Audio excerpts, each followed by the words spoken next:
Buenas noches y bienvenidos a Historias de la Bruja. Mi nombre es Jaylin y esta noche me encargaré de que no puedan dormir.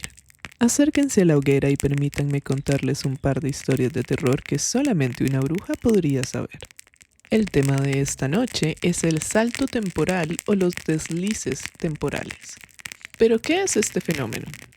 El salto en el tiempo es uno de los fenómenos paranormales más aterradores que existen. ¿Por qué? Porque la persona que lo sufre no tiene ningún control sobre este. No es algo que se pueda buscar o que se pueda evitar. Si va a pasar, pasa. Básicamente es cuando una persona o un grupo de personas, en algunos casos, viajan en el tiempo o incluso caminan hacia una realidad alternativa en vez de a otro tiempo. El desliz o salto temporal tiene algunas características que suman bastante a lo perturbante que es este fenómeno. La primera característica es la sensación de irrealidad. Quienes lo experimentan sienten un cambio en el entorno inmediatamente. La segunda es el aumento en los detalles sensoriales. ¿Qué quiere decir esto? Que las personas usualmente ven, sienten, escuchan o incluso hablan con cosas o personas que son características del periodo al que han saltado. La tercera característica es la habilidad para interactuar. Se supone que en algunos casos los sujetos pueden ser parte activa de lo que está pasando en el lugar visitado. Pueden hablar, pueden ser vistos de vuelta y en algunos casos incluso regañados por los seres que habitan en este otro periodo. La siguiente característica es que no tienen una causa. Contrario a la ciencia ficción, en la que usualmente se tienen que usar dispositivos o máquinas para poder viajar en el tiempo, el desliz temporal simplemente pasa, sin una causa clara. La quinta característica es que suele ser bastante detallado y claro con los detalles históricos. Es decir, lo que las personas ven durante estos saltos son casas, edificios, personas y otras cosas que sí existieron en alguna época. La sexta y última característica es que no duran demasiado tiempo. Todos los deslices temporales suelen ser descritos como experiencias de apenas unos minutos. Aunque si nos ponemos a pensar, no sabríamos realmente si alguien se quedó pegado en otra época, ¿no? Si alguien en este momento viene y nos dice que viene del futuro, probablemente lo consideremos loco. Lo que deja una puerta abierta a algo incluso más espeluznante, que es no poder volver a nuestro tiempo. Pero bueno, avancemos con las historias que vamos a ver esta noche. Hoy vamos a ver historias reales de saltos temporales, o al menos tan reales como pueden ser un salto temporal. De la realeza, pueblos vacíos e incluso un hotel entero que desaparece nos esperan.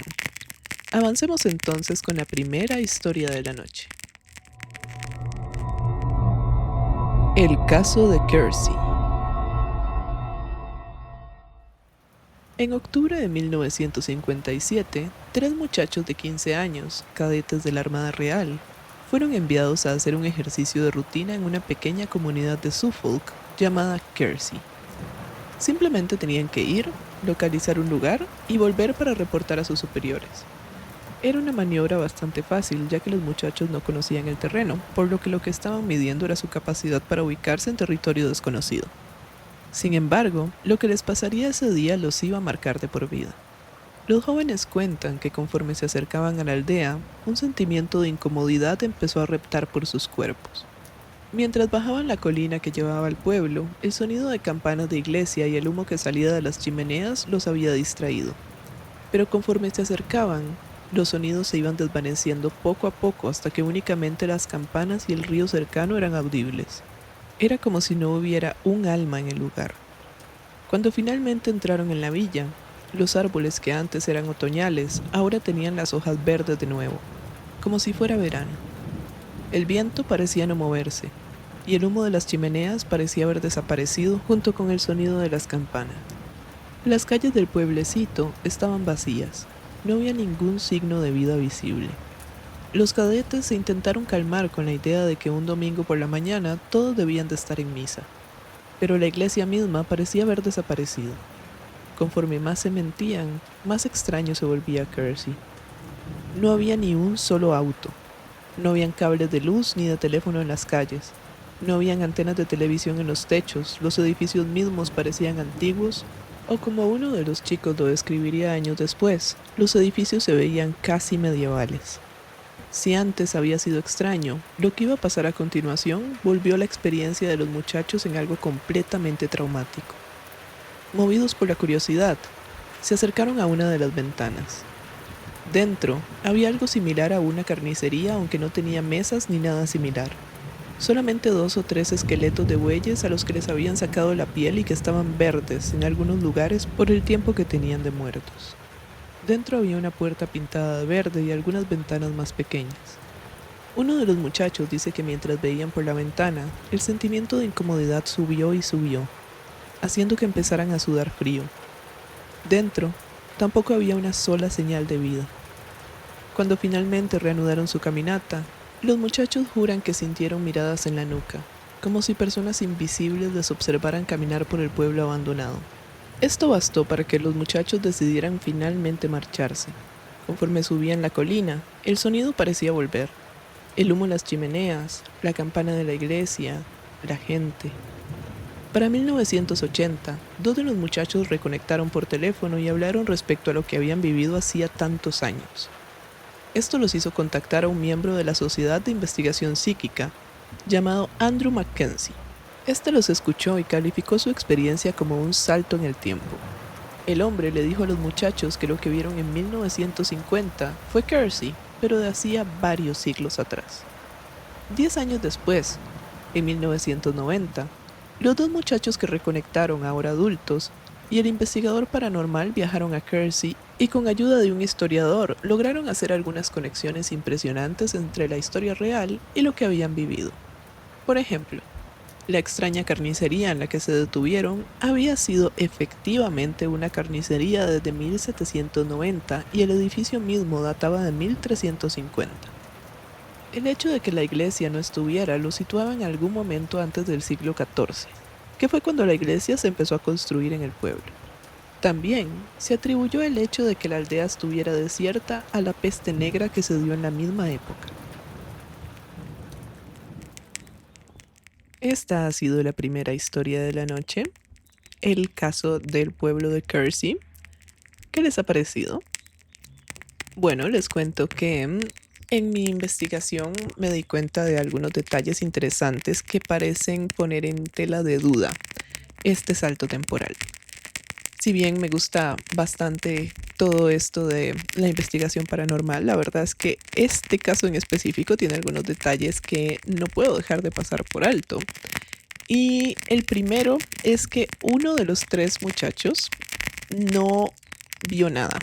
Él dice que él vio el pueblo normal, irregular. La segunda cosa que me parece interesante es que en el pueblo de Kersey actualmente no hay cables, no se pueden ver ningún tipo de cables ni de antenas de teléfono ni de televisión, porque es un pueblo medieval que se ha intentado preservar, entonces todos los cables tienen que pasar por debajo de la calle y los cables que suban a las casas tienen que estar como tapados por algo por encima que parezca ladrillo o que parezca de la misma casa. Entonces ahí nos respondemos algunas de las cosas que vieron estos muchachos. El tercer hecho que les cuestionan me parece el más importante. Y es que ellos mencionan que vieron a través de la carnicería por el vidrio. De hecho también mencionan de que vieron otros edificios a través del vidrio, pero era un poco repetitivo, entonces lo limité a ese. Y resulta que en la época en la que se supone que se sitúa el salto temporal que dieron, el vidrio era extremadamente caro. Entonces las casas y los negocios no solían tener vidrio en las ventanas. Solían tener de este tipo de ventanas que se abrían completamente y se cerraban completamente, que eran de madera. Para tener vidrio había que ser absurdamente rico. Entonces, este primer desliz temporal tal vez no sea el más creíble de la historia, sin embargo es un buen acercamiento a los casos que vienen, que son completamente diferentes. De hecho, el que sigue se basa muchísimo en que la reputación de las personas a las que les pasó es intachable.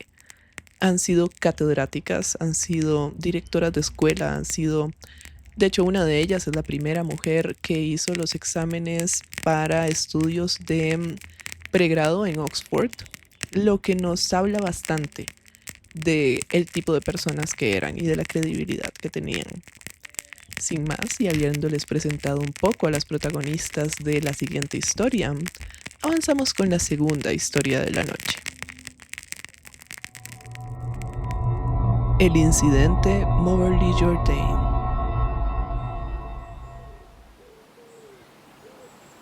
Este incidente, también conocido como el desliz temporal de Versailles, es ampliamente conocido y comentado por dos razones. La primera, quienes lo experimentaron eran mujeres de muchísimo renombre y carrera catedrática en una época en la que esto no era lo usual.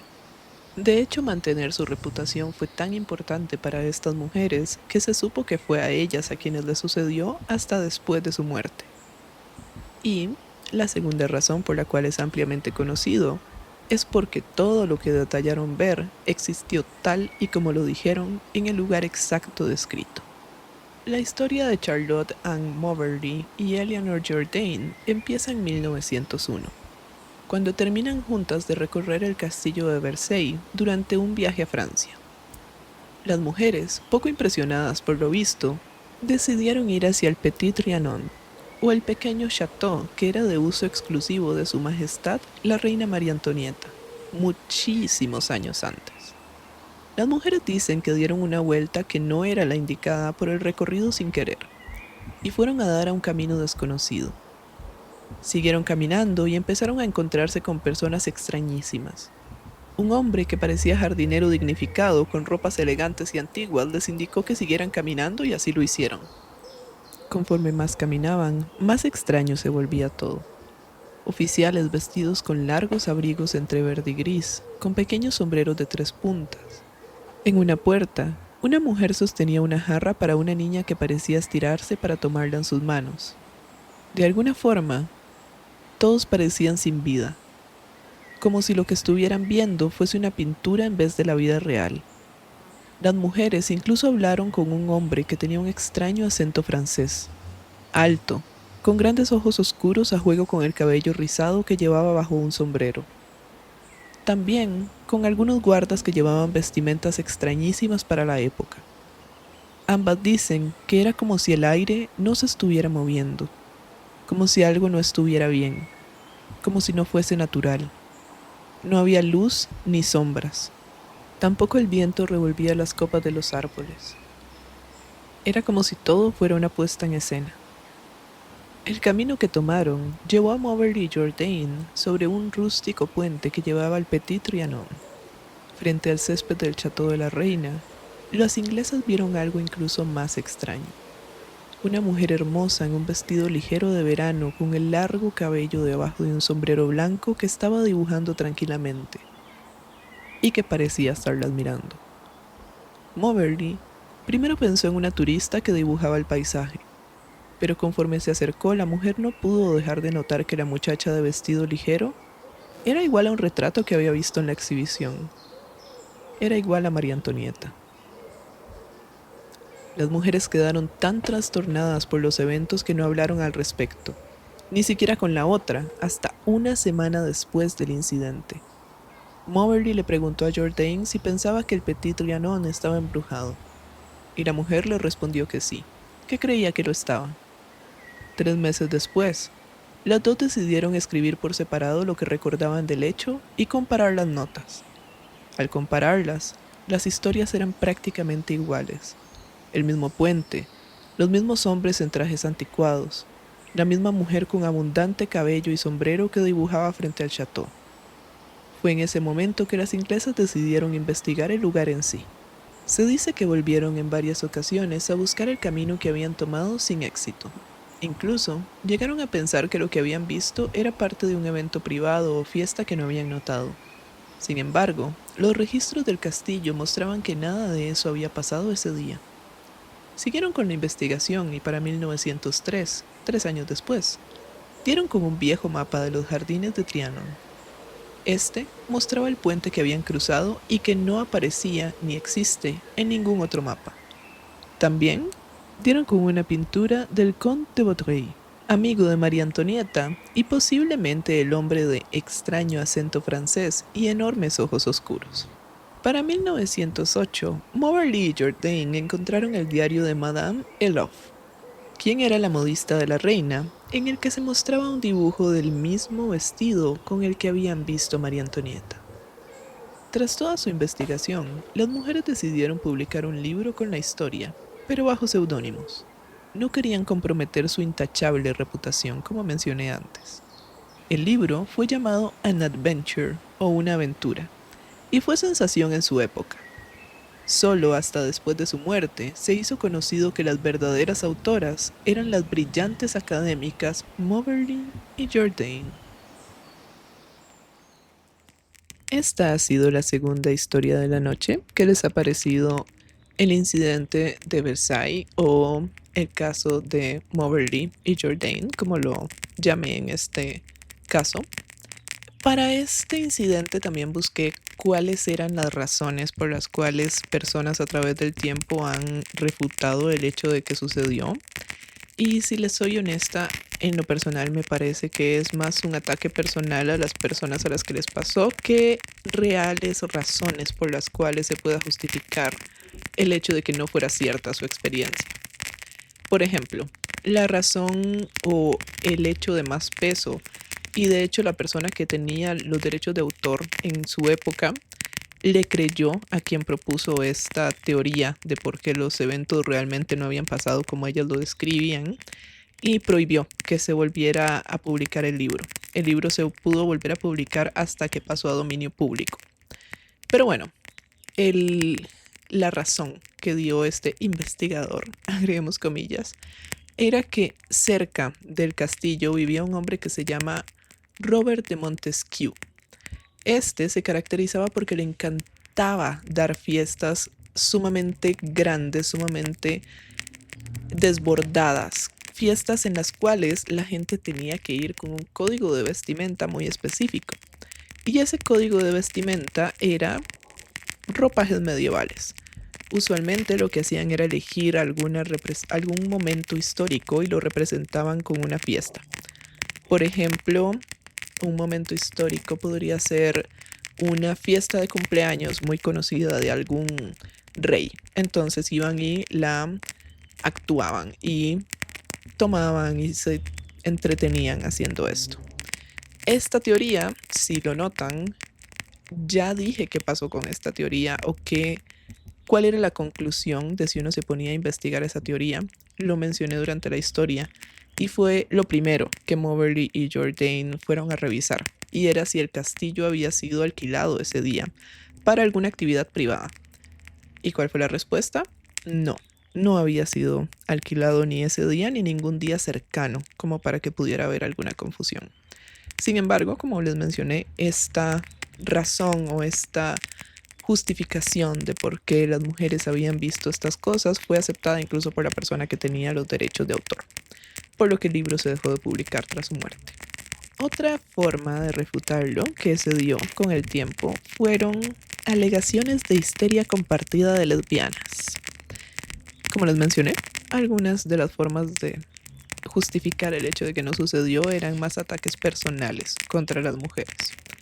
De hecho, la forma como justificaban que eran lesbianas movidas demasiado por las pasiones fue que Jourdain, que era como el personaje central de estas dos, era la mujer más conocida, de hecho murió de un paro cardíaco cuando se dio cuenta que tenía que renunciar a ser directora del instituto del cual había sido directora durante muchísimo tiempo. Entonces usaron esto como una forma de decir que era sumamente pasional, que se dejaba llevar muchísimo por sus sentimientos, todo este tipo de cosas que se hablan una y otra vez respecto a las mujeres para justificar cualquier tipo de rechazo o de discriminación o incluso para borrarnos históricamente, sea de historias de terror o de la historia regular. Esta fue la segunda historia de la noche. Avanzamos con la tercera.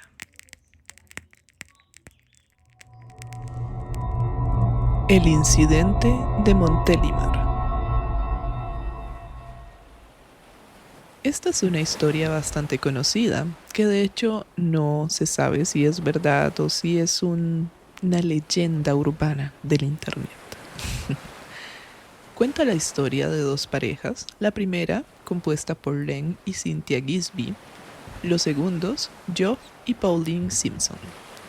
Los cuatro decidieron dar un paseo por España del Norte por 2 semanas, empezando el 3 de octubre de 1979 desde Inglaterra.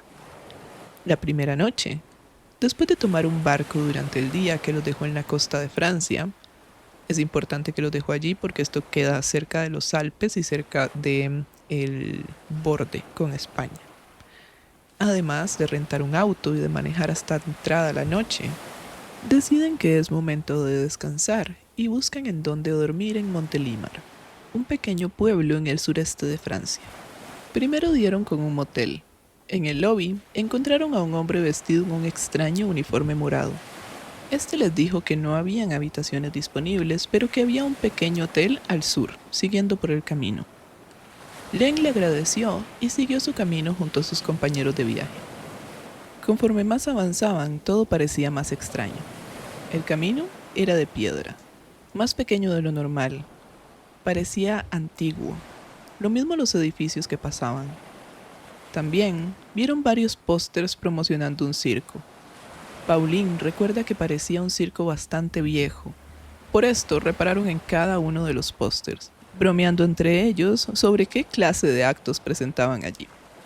Finalmente, los viajeros llegaron a un edificio chato. Cynthia preguntó a los hombres afuera si aquel era el hotel, pero le respondieron que no, que era una posada, no un hotel. Entonces, las parejas siguieron el camino. Después de un rato, encontraron 2 edificios. Uno era la policía. El segundo era un hotel que parecía hecho varios años atrás, de 2 pisos. Dentro, todo estaba hecho de madera dura y pesada. No había manteles en las mesas, no había elevadores, escaleras eléctricas o teléfonos. Pero los atendieron normalmente y las 2 parejas alquilaron una habitación cada uno. Cenaron y finalmente fueron a sus habitaciones.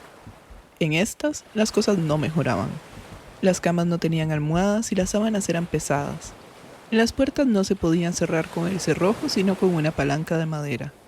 El baño tenía plomería claramente de otra época. Por la mañana, fueron despertados por la luz que se colaba por las ventanas, que no tenían vidrio, sino que se cerraban completamente con paneles de madera. Volvieron abajo y tomaron un desayuno simple con un café horrible. Al menos si podemos creer lo que dijo Geoff. En ese momento, lo extraño empezó a aumentar. Una mujer, con lo que parecía un vestido de noche de seda, con un perro bajo el brazo, se sentó frente a ellos. Pauline recuerda que parecía venir de un baile muy elegante, pero eran las 7 de la mañana, por lo que no podía dejar de verla. Seguido, 2 miembros del ejército entraron al comedor. Los uniformes eran de azul oscuro. Además, usaban capas sobre los hombros. E incluso, los sombreros eran amplios y con los característicos picos de hace cientos de años. Geoff recuerda que no se parecían a ningún otro soldado que vieron antes o después en Francia. A pesar de esto, las parejas tuvieron una buena experiencia. El hotel con la comida incluida les costó apenas 19 francos, aunque Len reconfirmó el monto varias veces con varias personas antes de pagar para ver que no se hubiesen equivocado. E incluso sacaron un par de fotos de sus esposas de pie junto a las extrañas ventanas del cuarto por separado, para guardar el recuerdo de aquel tan buen hotel. Cuando iban de salida después de haber subido todo a los autos, decidieron preguntar por direcciones a los soldados. Los locales conocen mejor los recovecos de los pueblos y en especial conocen muchísimo más que los mapas. Pero los soldados no entendían cuando les preguntaban por la ruta o por la carretera. Las parejas solo asumieron que su francés era tan malo que el soldado no tuvo cómo entenderles y siguieron las confusas direcciones que les habían dado. Sin embargo, terminaron varios kilómetros lejos de la ruta que tenían que tomar en un camino aparentemente en desuso desde hacía varios años. Allí decidieron volver al mapa. Tras 2 semanas de paseo, las 2 parejas decidieron volver al hotel para la última noche de su viaje.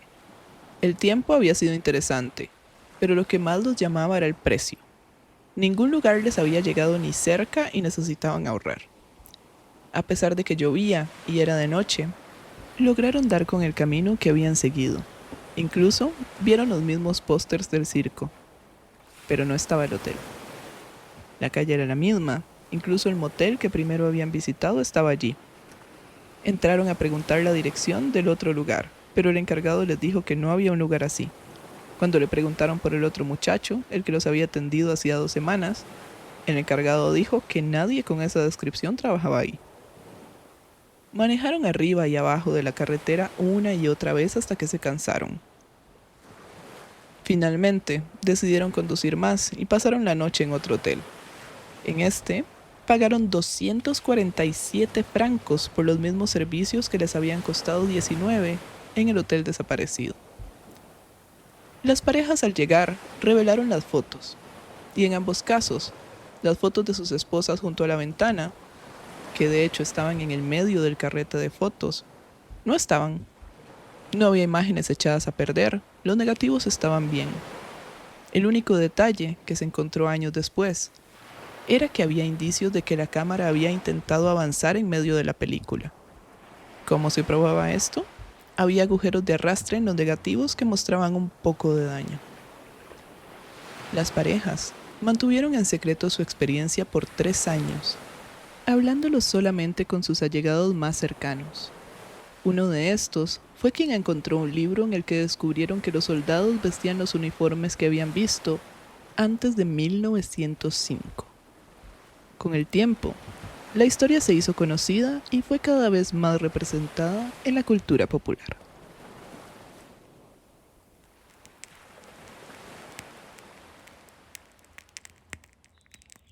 Esta ha sido la tercera historia de la noche, la historia del hotel que desaparece. ¿Qué les ha parecido? A mí en lo personal, esta historia es de las que más conocía respecto a deslices o saltos temporales. Por cierto, me gusta más decirle deslices porque es como que el tiempo tuvo un desliz, como que se equivocó. Un salto parece como que uno pierde una parte de su vida. Y si bien hay algunos saltos temporales que son así, la verdad es que la gran mayoría de los conocidos y de los que cumplen con las características que existen en las comunidades del internet que les gustan los temas terroríficos algo independientes, es que no son así realmente. No son momentos en los que uno pierde tiempo de su vida, sino que son momentos en los que uno camina en otro tiempo o en otra realidad. Por eso es que me gusta decirles deslices. Es como una pequeña equivocación, un pequeño ups del tiempo. Pero sí, esta historia me parece bastante interesante. Me parece la única en la que realmente hay una interacción con el desliz temporal. Porque no solamente caminaron y hablaron con algunas personas, sino que literalmente pasaron una noche entera.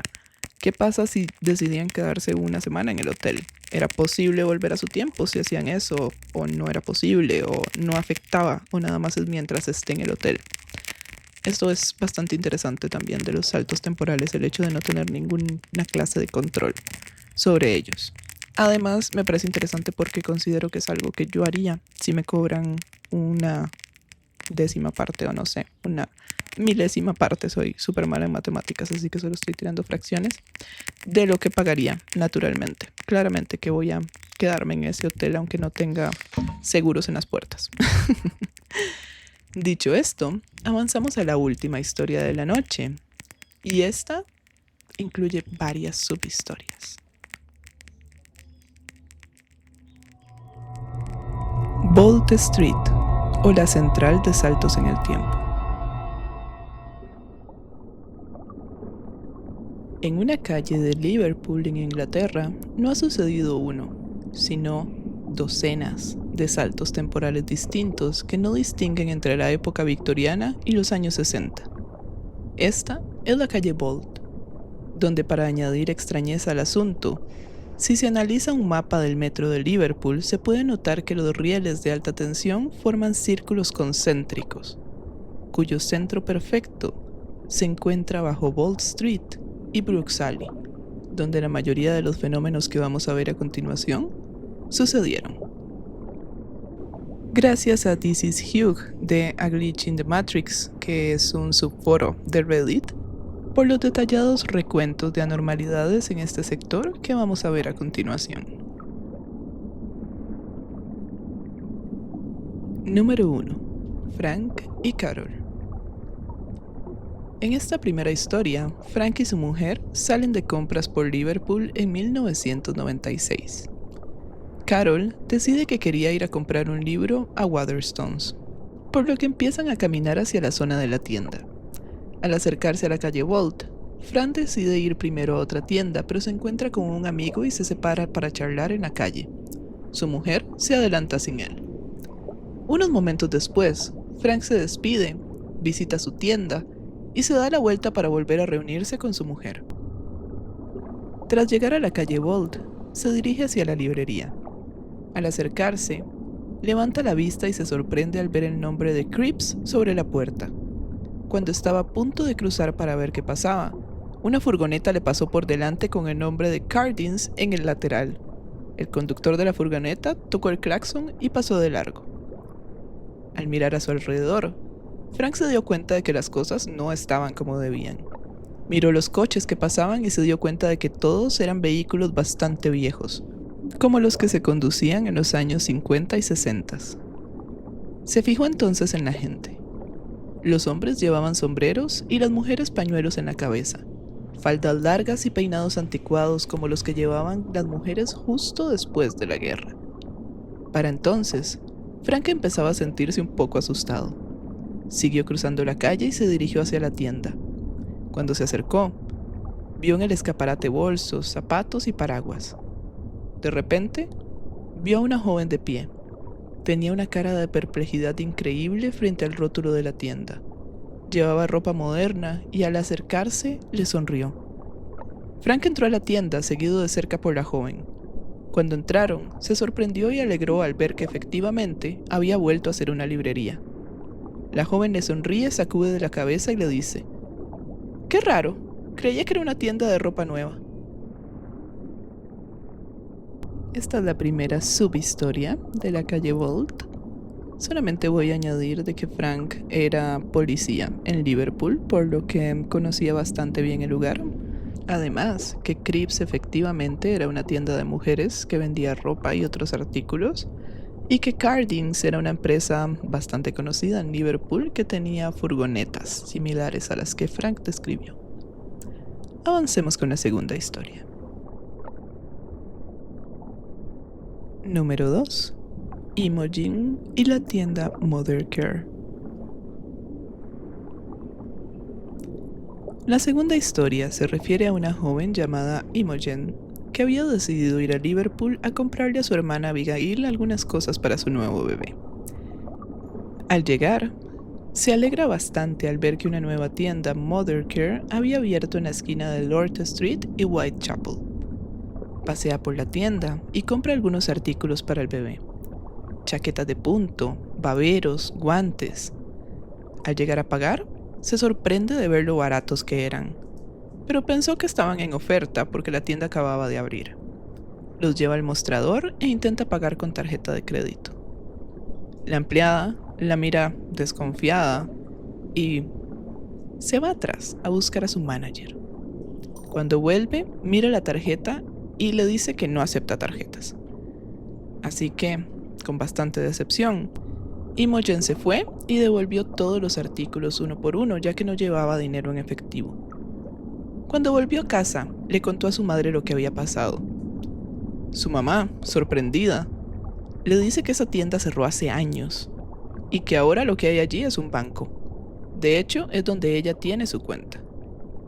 Como no se lo creía, Imogen llevó a su madre al mismo lugar al día siguiente, en el que efectivamente lo que había era un banco, tal y como su madre le había contado.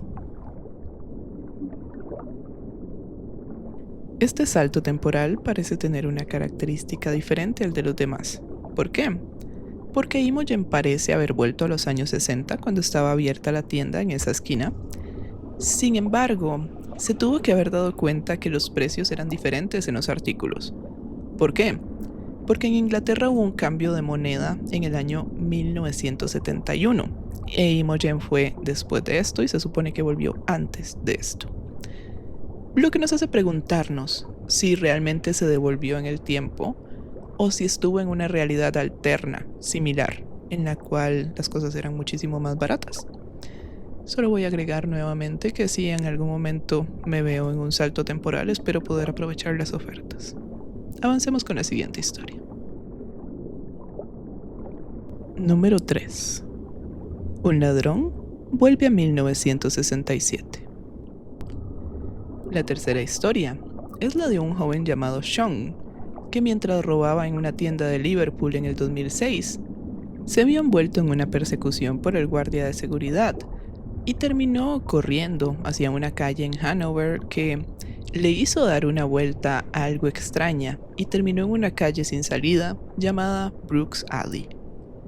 En este momento se queda sin aliento y empieza a sentir una opresión en el pecho. Pronto, se da cuenta de que en realidad no es un problema suyo, sino que es el ambiente mismo el que lo está rodeando, el que lo está oprimiendo. Esperó a que el guardia doblara la esquina tras él, pero nunca lo escuchó, nunca lo vio, nunca apareció. Así que pensó que lo había logrado despistar y volvió a salir. Empezó a caminar de nuevo por la calle Hanover como si no hubiera pasado nada, pero pronto se dio cuenta de que algo iba mal. La calle era completamente diferente, lo mismo el pavimento. Vio que los autos que pasaban parecían ser muy anticuados y que las obras que sabía que habían allí no estaban, habían desaparecido. Vio que la gente a su alrededor llevaba ropas extrañas. Cuando cruzó a Bolt Street, se dio cuenta de que había semáforos donde antes no existían y que crecían arbustos alrededor de algunas calles. Cerca de un bar que reconoció, de hecho, había uno bastante frondoso. Siguió caminando y se dio cuenta de que en realidad todo no era simplemente raro, era también bastante aterrador.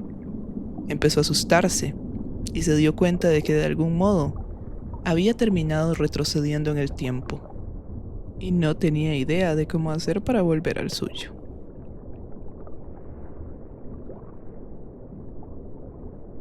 Esta es la tercera historia de, como les dije, más de una docena que existen, de la central de los saltos temporales, Bolt Street.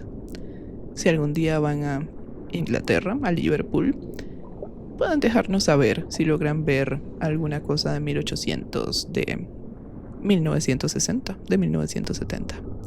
Esta calle no distingue entre periodos.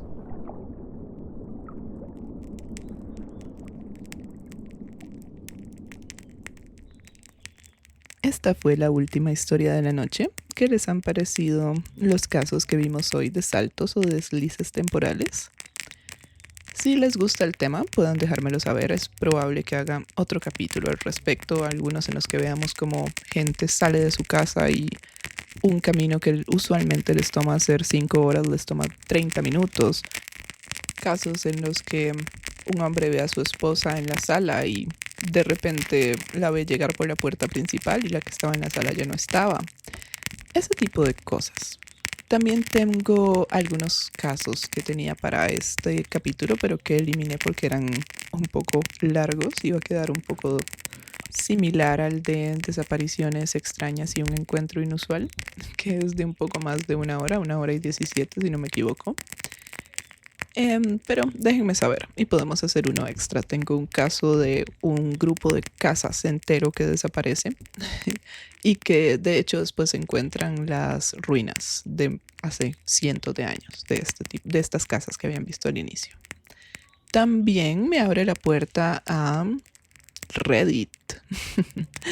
Existen varias historias muy conocidas en Reddit y algunas son no solo terroríficas, sino absurdamente tristes y que se puede suponer que son reales, al menos si creemos que las personas que publicaron en estos foros siguieron las reglas mínimas del foro.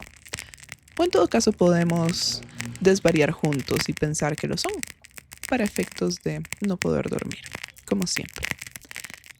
Sobre este último caso de saltos temporales, Bolt Street me parece súper interesante porque creo que es el único en el cual hay tantos casos registrados y en el cual hay una posible explicación para el por qué se dan. que es toda esta central de rieles eléctricos que pasan por debajo y que crean una espiral prácticamente. Me parece interesante. Si algún día vuelvo a Europa, espero que pase, voy a intentar ir a Wall Street y voy a caminar de la mano con mi esposo para que los dos tengamos el viaje al mismo tiempo, porque después no vuelvo. De repente los saltos temporales se me juntaron con Outlander o algo así. Pero bueno, este ha sido el capítulo de esta noche. Les recuerdo que pueden seguir el podcast en todas las redes sociales con excepción de X. Está disponible en la gran mayoría de plataformas también.